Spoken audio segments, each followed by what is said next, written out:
लाल बहादुर शास्त्री जी आज़ाद भारत के दूसरे प्रधानमंत्री थे। 2 अक्टूबर को उनकी पुण्यतिथि होती है। इनका निधन 11 जनवरी 1966 को हुआ था। लाल बहादुर शास्त्री जी ऐसे प्रधानमंत्री थे जिन्होंने देश को जय जवान जय किसान का नारा दिया।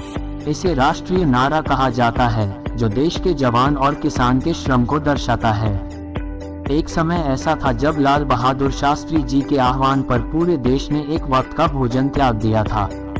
पंडित जवाहरलाल नेहरू के निधन के बाद 9 जून 1964 को इन्होंने भारत के दूसरे प्रधानमंत्री के रूप में पदभार संभाला और लगभग 18 महीने बतौर प्रधानमंत्री देश का नेतृत्व किया।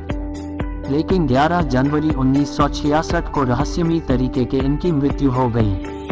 लाल बहादुर शास्त्री के प्रेरणादायक और अनमोल विचार आज भी लोगों के बीच प्रचलित हैं, क्योंकि शास्त्री जी का पूरा जीवन हर किसी के लिए प्रेरणा ही रहा।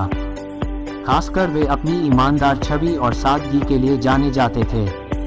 शास्त्री जी की जयंती पर जानते हैं उनके कुछ ऐसे ही अनमोल विचारों के बारे में जिससे आपको जीवन में सही मार्ग पर चलने और सफल होने की सीख मिलेगी। देश की तरक्की के लिए हमें आपस में लड़ने के बजाय गरीबी, बीमारी और अज्ञानता से लड़ना होगा।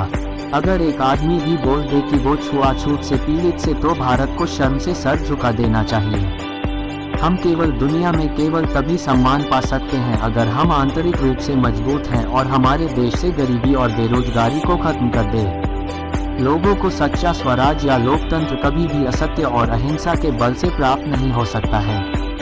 हमें शांति के लिए उतनी ही बहादुरी से लड़ना चाहिए जितना हम युद्ध में लड़ते हैं। हम खुद के लिए ही नहीं बल्कि पूरे विश्व के शांति, विकास और कल्याण में विश्वास रखते हैं। सच्चा लोकतंत्र या स्वराज कभी भी असत्य और हिंसक साधनों से नहीं आ सकते हैं। हमें उन कठिनाइयों पर विजय पानी है जो हमारे सामने आती हैं और हमारे देश की खुशी और समृद्धि के लिए दृढ़ता से काम करना चाहिए।